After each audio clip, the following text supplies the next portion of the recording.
جس کے ہاتھ میں بادشاہی ہے، اور وہ ذات ہر چیز پر قادر ہے۔ دوسری آیت میں آگے فرمایا اس ذات نے موت اور حیات کو اس لیے پیدا کیا تاکہ وہ جانچے، وہ پرکھے کون نیک عمل کرتا ہے اور کون برے عمل کرتا ہے۔ گویا کہ اس نظام ہستی کو، نظام کائنات کو بنانے کا مقصد ہی یہی تھا کہ میں اپنے بندوں کو دیکھوں کون میرے راستے پہ چلتا ہے اور کون میرے راستے پہ نہیں چلتا۔ اسی طرح اللہ تعالیٰ نے سورہ عصر میں زمانے کی قسم کھا کر ارشاد فرمایا مجھے قسم ہے زمانے کی، انسان گھاٹے میں ہے، انسان خسارے میں ہے۔ پھر ساتھ ہی آگے تخصیص کر دی الا الذین آمنوا وعملوا الصالحات، مگر جو لوگ ایمان لاتے ہیں اور ایمان لانے کے بعد پھر نیک عمل کرتے ہیں اور حق کی تلقین کرتے ہیں، صبر کی تلقین کرتے ہیں، فرمایا وہ گھاٹے میں نہیں ہے۔ گویا کہ انسان کو بنانے کا ایک مقصد یہ بھی تھا کہ انسان کو گھاٹے سے بچایا جائے، اور انسان کو گھاٹے سے بچانے کے لیے ضروری ہے کہ انسان نیک عمل کرے اور برائی سے باز آ جائے۔ اسی طرح قرآن مجید میں بے شمار مواقع پر جگہ جگہ ترغیب دی عمل صالح کرنے کی اور برائی سے بچنے کی، اور ساتھ یہ بھی وضاحت فرمائی جو نیک عمل کرتا ہے اور برائی سے بچ کے رہتا ہے، گناہوں سے بچ کے رہتا ہے، اس کو دنیا و آخرت کی فلاح و کامیابی تو ملتی ہی ملتی ہے، اس کے ساتھ ہی ساتھ ہی یہ ضمانت بھی دے دی کہ برائی سے رکنے میں اور نیکی کرنے میں آخرت اور دنیا کی کامیابی تو ہے، لیکن اللہ فرماتا ہے میں پھر اس کی دنیا کی پریشانیوں کو بھی ختم کر دیتا ہوں، دکھوں کو بھی ختم کر دیتا ہوں، اور اس کی معاشی بدحالیوں کو بھی ختم کر دیتا ہوں۔ آج ہر بندے کا یہی رونا ہے کہ پاکستان کی معیشت بڑی کمزور ہو گئی ہے، گھر میں برکت نہیں ہے، کچن میں برکت نہیں ہے، وقت میں برکت نہیں ہے، عمر میں برکت نہیں ہے، لیکن اللہ فرماتا ہے سورہ النحل غالباً آیت نمبر 70 ہے، فرمایا من عامل صالحا من ذکر او انثی وہو مؤمن، جو ایمان لایا اور پھر اچھے عمل کرتا رہا، چاہے وہ مرد ہو یا عورت، وہو مؤمن، لیکن مومن ہو، ایماندار ہو، فرمایا فَلَنُحْيِيَنَّهُ حَيَاةً طَيِّبَةً، پھر ہم اس کی زندگی کو عظیم زندگی کے ساتھ بدل دیتے ہیں، اس کی معاشی بدحالیوں کو دور کر دیتے ہیں، اس کی زندگی کو حیات طیب بنا دیتے ہیں، پاکیزہ زندگی بنا دیتے ہیں۔ علماء نے لکھا اس کا مطلب یہی ہے اللہ اس کی زندگی کو ہر قسمی بدحالی سے محفوظ کر دیتا ہے، ہر قسمی تنگی سے محفوظ کر دیتا ہے۔ اور پھر جب بندہ نیک عمل کرتا ہے، حضور رحمت کائنات صلی اللہ علیہ وسلم کی حدیث پاک ہے، حضور سرور کون و مکان صلی اللہ علیہ وسلم نے ارشاد فرمایا، یہ ترمذی کی حدیث پاک ہے اور کتاب البر والصلہ ہے، 1994 حدیث نمبر ہے، حضرت جناب ابو ذر غفاری جندب بن جنادہ، ان کا نام اصل جندب بن جنادہ ہے لیکن ابو ذر غفاری کے نام سے مشہور ہیں، اور حضرت معاذ بن جبل رضی اللہ تعالیٰ عنہ روایت کرتے ہیں کہ رحمت کائنات نے ارشاد فرمایا تم جہاں کہیں بھی ہو اللہ سے ڈرتے رہو، جہاں کہیں مرضی ہو، چاہے خلوت ہے یا جلوت، اللہ سے ڈرتے رہو اور برائی کے بعد نیکی کرو، فرمایا نیکی برائی کو مٹا دیتی ہے، نیکی برائی کو مٹا دیتی ہے، اور بندے مومن کی پہچان ہے کہ جب اس سے کوئی گناہ، کیونکہ انسان کی فطرت میں گناہوں کی جانب مائل ہونا، راغب ہونا رکھا گیا، کم فہمی کی بنیاد پر، غلطی کی بنیاد پر گناہ کر بیٹھا، لیکن انسان اور مومن کی پہچان حضور علیہ السلام نے یہ بیان کی، پھر وہ اس گناہ کو مٹانے میں، وہ چاہے توبہ کی صورت میں ہو، چاہے نادم اور پشیمان ہونے کی صورت میں ہو، چاہے اس گناہ کے کفارے کی صورت میں ہو، پھر وہ جلدی کرتا ہے۔ تو حضور علیہ السلام نے فرمایا نیکی گناہ کو مٹا دیتی ہے۔ اور پھر حدیث کا تیسرا لفظ ہے، فرمایا لوگوں سے اچھے اخلاق سے پیش آؤ۔ تو اس حدیث پاک سے یہ بات روز روشن کی طرح عیاں ہوئی اور واضح، اور اس حدیث پاک کو زیادہ مضبوط اگر میں قرآن کے ریفرنس سے کر دوں تو سورہ ہود کی آیت نمبر 114 ہے، ارشاد ہوتا ہے ان الحسنات یذہبن السیئات، بے شک نیکیاں جو ہیں یہ برائیوں کو مٹا دیتی ہیں۔ نیکیاں، کیونکہ انسان کی فطرت میں گناہ کرنا ہے، نیکی گناہ کر بیٹھا ہے، گناہ سے بچنا ضروری تھا ہی تھا، گناہ کر بیٹھا ہے تو نیکی کرنا اس لیے ضروری ہے تاکہ اس نیکی سے اس کا وہ گناہ مٹا دیا جائے۔ اور پھر جب بندہ عمل صالح کرتا ہے، نیکی کا کام کرتا ہے، آپ معاشرے کے ساتھ تعلق رکھنے والے ہیں، بندہ کھانا کھاتا ہے تو کیا کھانا وہ ضائع جاتا ہے؟ اس کا کچھ نہ کچھ اثر جسم پہ بھی ہوتا ہے۔ بندہ پانی پیتا ہے، کچھ نہ کچھ اثر جسم پہ بھی ہوتا ہے، دوائی لیتا ہے، کچھ نہ کچھ اثر اس کے جسم پہ بھی ہوتا ہے۔ اسی طرح بندہ اچھائی یا برائی کرتا ہے تو اس کا اثر بھی ضرور ہوتا ہے، چاہے وہ اپنے زبان سے اچھائی کر لے، چاہے وہ دیگر اعضائے بدنیہ سے کر لے۔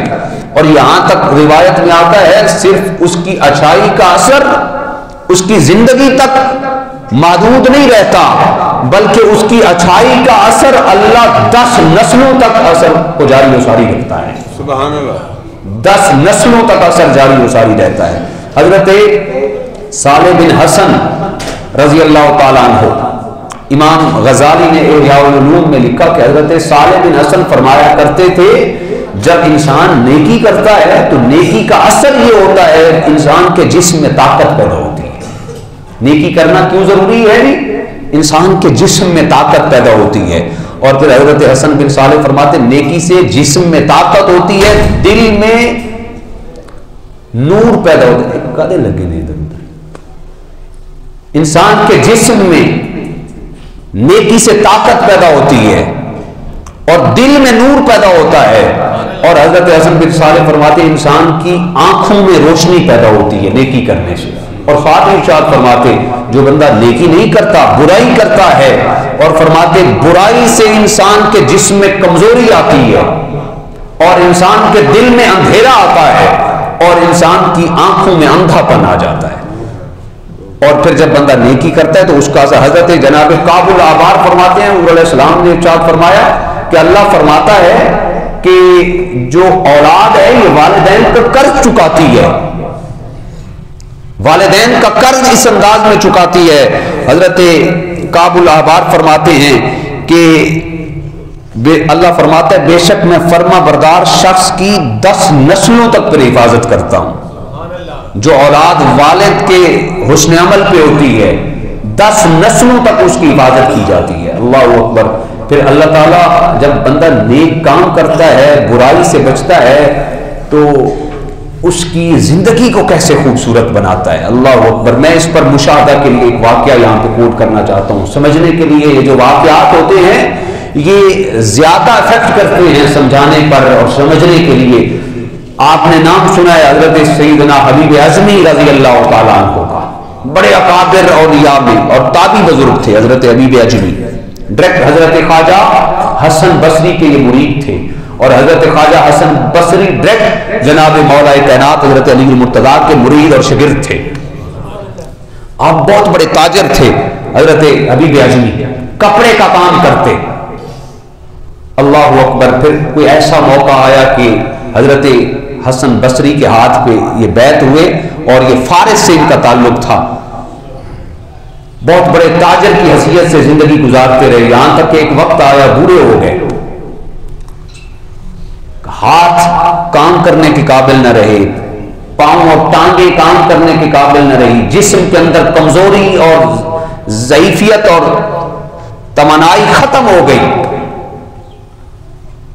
کچن کے اندر دلالے پڑ گئے۔ ایک دن آپ کی مسز نے کہا کہ حضور آپ شہر جائیں، بازار جائیں، جا کر کوئی کام کاج ڈھونڈیں، مزدوری کریں، پیسے لے کے آئیں تاکہ کچن کا کام تو چل سکے۔ اور حضرت حبیب اعظمی یہ تصوف کے پہلے شیوخ اور اکابرین میں سے ہیں۔ آپ فرماتے ہیں میں بازار میں جاتا سارا دن بیٹھا رہتا، لوگ مجھے بوڑھا سمجھ کے چلے جاتے۔ جو آج ہمارے ہاں معاملہ ہے وہ یہی ہے۔ حالانکہ چاہیے تو یہ، اگر کسی بوڑھے کو دیکھ لو تو اس سے کام لے لو تاکہ آپ کا کام بھی ہو جائے اور اس کی خدمت بھی ہو جائے۔ لیکن ہم بوڑھوں کو تو کہتے ہیں نہیں۔ اسی طرح ہم کسی غریب کے پاس جائیں گے بازار میں سودا سلف لینے کے لیے، 100 روپے، 10 روپے، 20 روپے پہ تبصرہ کریں گے، باس مباحثہ کریں گے۔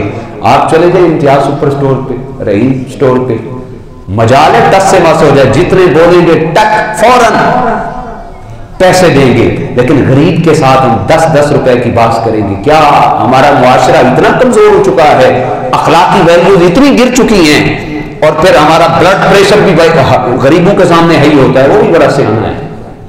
اللہ غریب سمجھ کر، بوڑھا سمجھ کر، کمزور سمجھ کر چلے جاتے۔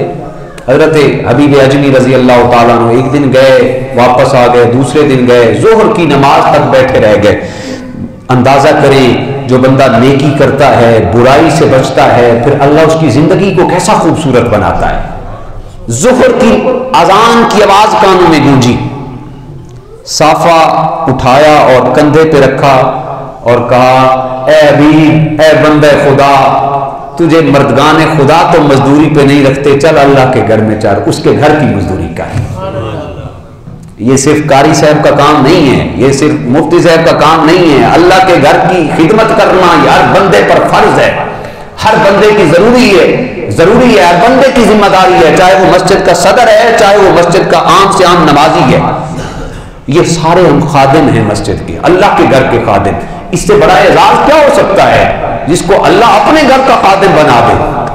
حضرت حبیب اعظمی کہتے ہیں میں نے صافہ اٹھایا اور مسجد میں چلا گیا، لوگ نماز پڑھ کے چلے گئے نا، میں نے وہی صافہ اٹھائی اور ٹائلیں صاف کرنا شروع کر دی، صفائی کرنی شروع، صفیں بچھا دی، پھر لپیٹ کے رکھ دی۔ سارا دن میں اللہ کے گھر کا کام کرتا رہا، اور میں نے آسمان کی طرف چہرہ کر کے کہا مالک تیرے بندوں نے مجھے مزدوری پہ نہیں رکھا، آج میری مزدوری تیرے گھر میں ہے۔ عشاء کی نماز ہو گئی، جب لوگ چلے گئے تو حضرت حبیب اعظمی کہتے ہیں میں بھی گھر آ گیا۔ جب گھر آیا تو بیوی نے پوچھا حبیب اعظمی بتائیں مزدوری ملی ہے کہ نہیں ملی؟ حبیب اعظمی کہتے ہیں کہ میری غم گسار بیوی بڑے اچھے گھر کی مزدوری ملی ہے، کائنات وہ بڑا بادشاہ ہے جس کے گھر کی مجھے مزدوری ملی ہے۔ اچھا مزدوری ملی ہے تو پھر بڑا بادشاہ ہے تو انہوں نے اجرت بھی بڑی اچھی دی ہوگی؟ نہیں، وہ بڑا بادشاہ ہے، آج پہلا دن تھا، مجھے مانگنے میں شرم آ گئی، مجھے مانگتے ہوئے شرم آ گئی، میں آج آ گیا، کل وہ مزدوری دے گا۔ حضرت حبیب اعظمی کہتے ہیں میں دوسرے دن پھر چلا گیا، بازار میں چوراہے پر چوک پر بیٹھا رہا، سارا دن انتظار کرتا رہا، لوگ بوڑھا سمجھ کے چلے جاتے، اور پھر جب ظہر کا وقت ہوا تو پھر اللہ کے گھر میں وہی مزدوری اور سارا دن کام کرتا رہا، اور پھر واپس شام کو آیا تو بیوی نے پھر پوچھا آج کوئی مزدوری ملی ہے؟ تو آپ نے وہی جواب دیا وہ بادشاہ بڑا ہے، کریم ہے، سخی بڑا ہے، دیر ضرور ہے اندھیر نہیں ہے، جب وہ دے گا بڑی اچھی مزدوری دے گا، ہماری ساری مشکلات ختم ہو جائیں گی۔ تیسرا دن ہوا، جب آپ صبح جانے لگے تو بیوی نے کہا کہ ہے میرے سرتاج آج اگر مزدوری دے دے تو ٹھیک، ورنہ اسے جواب دے کے آ جانا، ورنہ اسے جواب دینا، ہم نے تو اپنا کچن چلانا ہے۔ حضرت حبیب اعظمی کہتے ہیں تیسرے دن میں شہر بازار چوراہے گلی محلے نہیں گیا، میں ڈائریکٹلی اللہ کے گھر میں چلا گیا اور صافہ اتار کر میں نے اللہ کے حضور آسمان کی دنیا میں رخ کر کے کہا مالک اب تو بیوی مجھے کہہ رہی ہے اس گھر کو چھوڑ دے، مالک تو بتا اگر تیرا گھر چھوڑ دوں تو جاؤں گا کہاں میں؟ تیرا گھر چھوڑے تو وہ کہاں جائے گا؟ مالک اب تو بیوی مجھے تیرا گھر چھڑانے پہ تو لئی ہے، کہتی ہے اگر مزدوری نہ دے گا تو گھر چھوڑ دینا، کوئی اور مزدوری تلاش کر لینا۔ مالک کرم نوازی کر، سارا دن کام کاج کرتے رہے، مسجد کا دیکھ بھال کرتے رہے، اور پھر آج بڑی لیٹ گھر گئے تاکہ بچے سو جائیں، بیوی سو جائے، اور پھر جاؤں گا تاکہ آج پھر پیشی نہ لگ جائے۔ یہ شروع سے چلتا آ رہا ہے نظام، ایسا پریشان نہ ہو، یہ شروع سے چلتا آ رہا ہے۔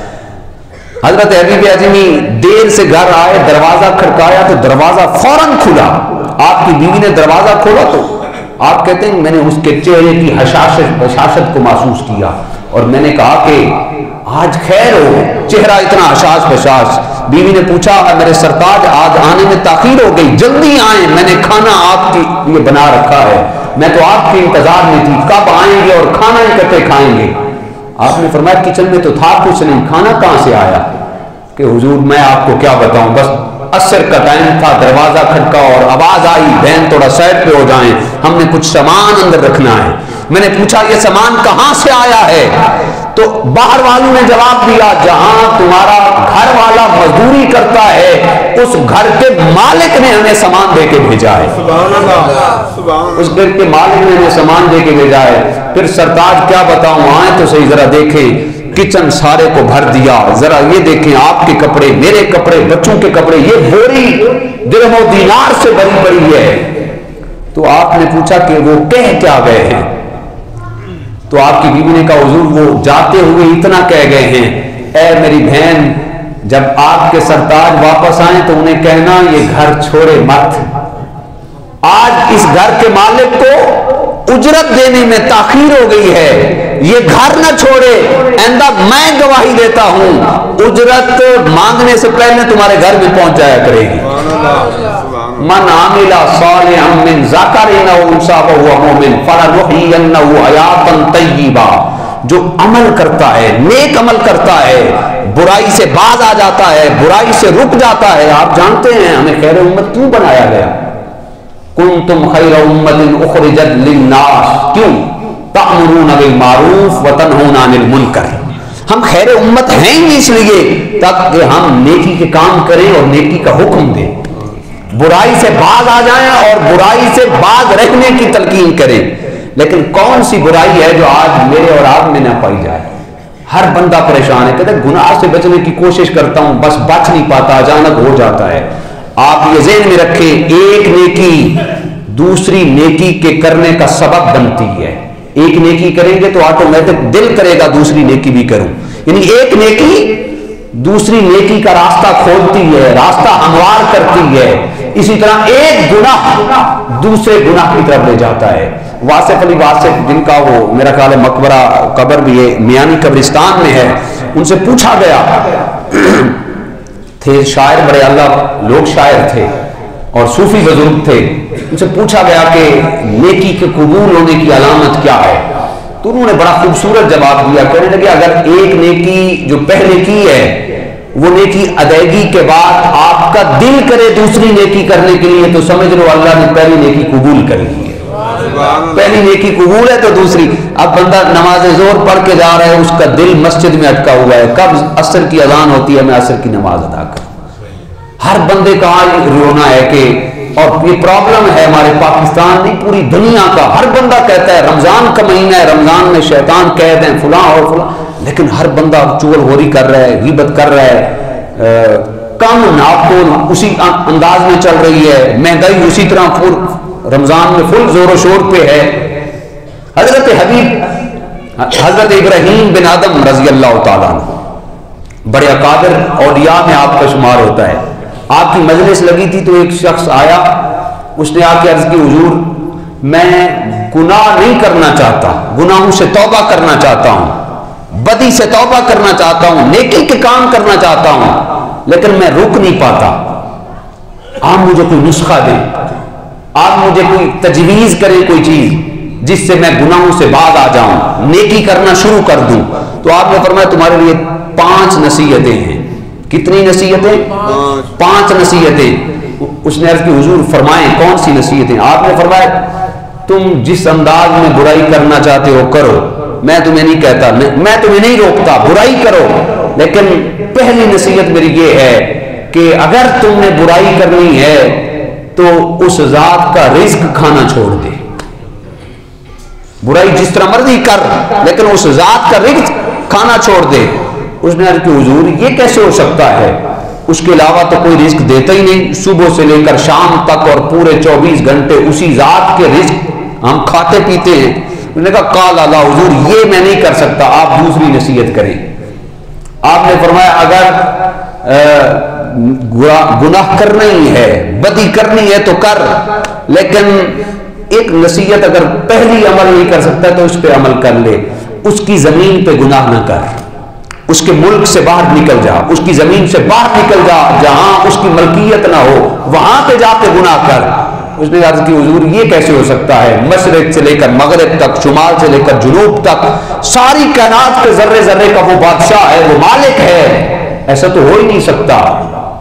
نے کہا قال اللہ، حضور یہ بھی میں نہیں کر سکتا، کوئی اور بتائیں۔ آپ نے فرمایا پھر اگر برا گناہ کرنا ہے تو کر، لیکن ایسی جگہ پہ گناہ کر، تیسری نصیحت، جہاں پہ وہ ذات تمہیں دیکھ نہ رہی ہو، ایسی جگہ پہ جا کے گناہ کر۔ اس نے کہا حضور کائنات کا چپا چپا چھان ماروں، ذرہ ذرہ چھان جا ماروں، چاہے خلوت ہو یا جلوت، ساری کائنات وہ تو دلوں میں چھپے ہوئے رازوں کو جان لیتا ہے، تو مجھے کیسے نہیں دیکھے گا؟ قال لا، حضور میں یہ نہیں کر سکتا۔ چوتھی نصیحت کریں۔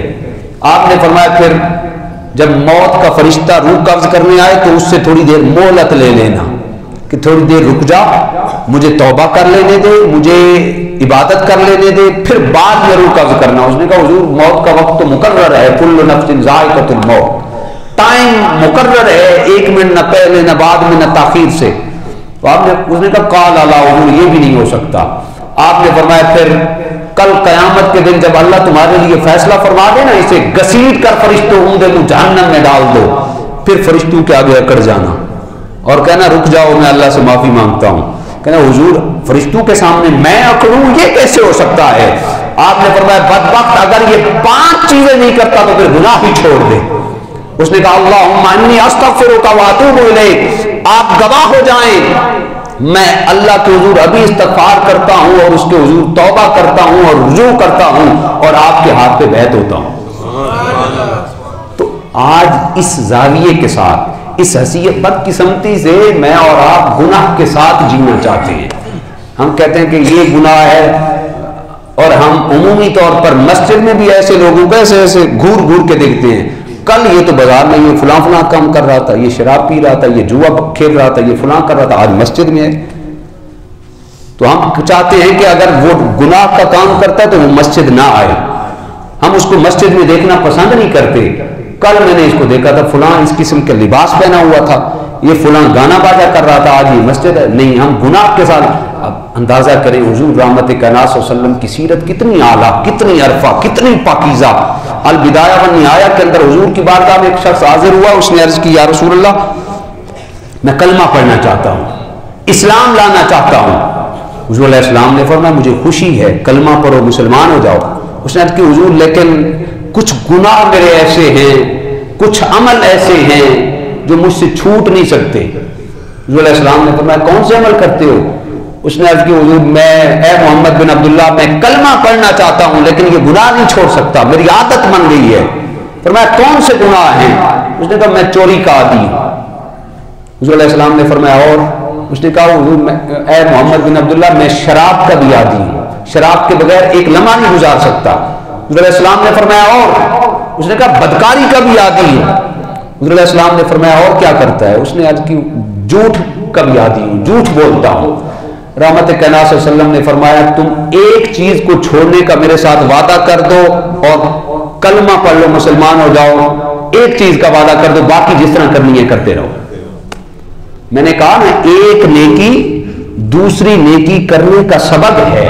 جب بندہ ایک نیکی کرتا ہے تو دل کرتا ہے دوسری نیکی کروں، اور ایک گناہ دوسرے گناہ کے لیے راستہ ہموار کرتا ہے۔ حضور علیہ السلام نے یہ نہیں کہا کہ یہ تو اس طرح تو ایمان ہی طرح نہیں ہے، تیرا ایمان قبول ہو ہی نہیں سکتا، نہیں۔ حضور رحمت کائنات نے اسے گلے لگایا اور فرمایا ایک کا وعدہ تو لے لے باقی کرتا رہے۔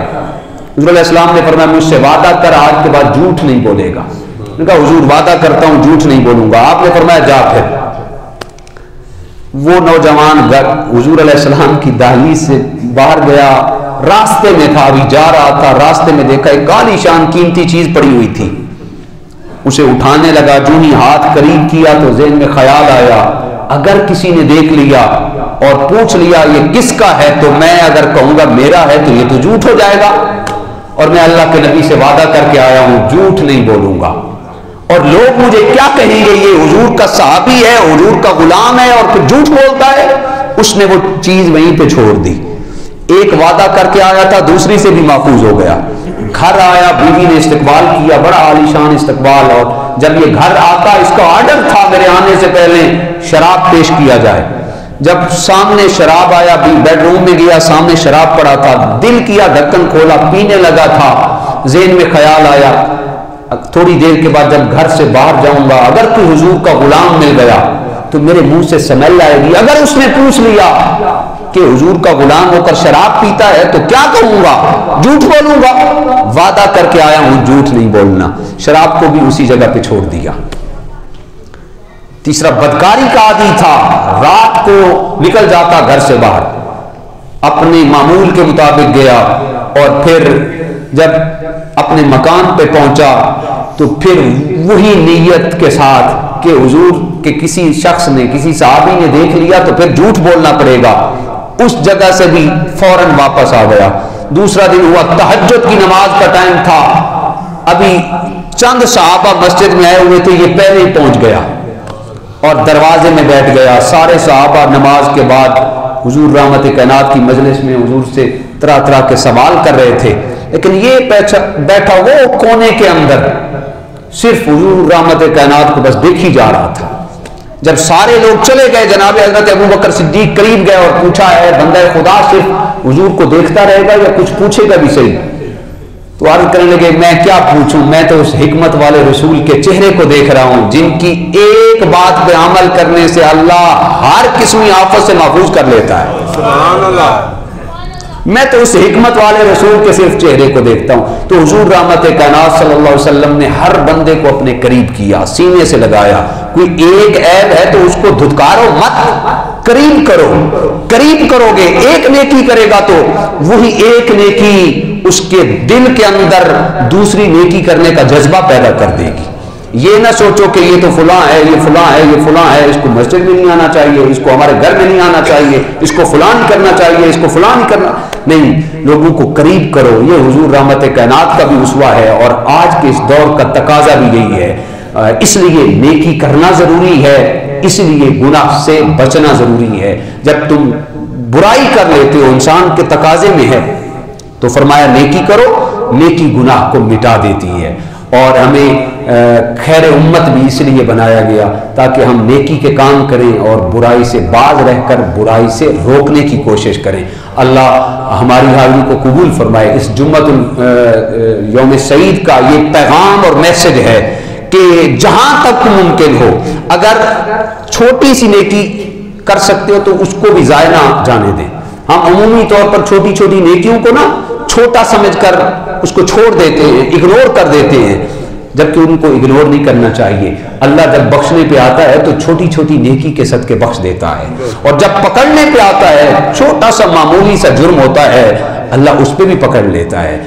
اس کی رحمت اور اس کے فضل پہ ہر وقت امید رکھتے ہوئے کوئی نیکی کبھی ضائع نہیں ہونی چاہیے، بلکہ اللہ کے حضور ہر وقت اس آس میں، اس امید میں۔ ویسے بھی رمضان کا موسم ہے اور یہ نیکیوں کا موسم بہار ہے، اس میں ہم ہر لحاظ سے بڑھ چڑھ کر کوشش کریں کہ زیادہ سے زیادہ نیکیاں کمائیں تاکہ ہماری دنیا بھی سمر جائے اور ہماری آخرت بھی سمر جائے۔ وآخر دعوانا الحمدللہ۔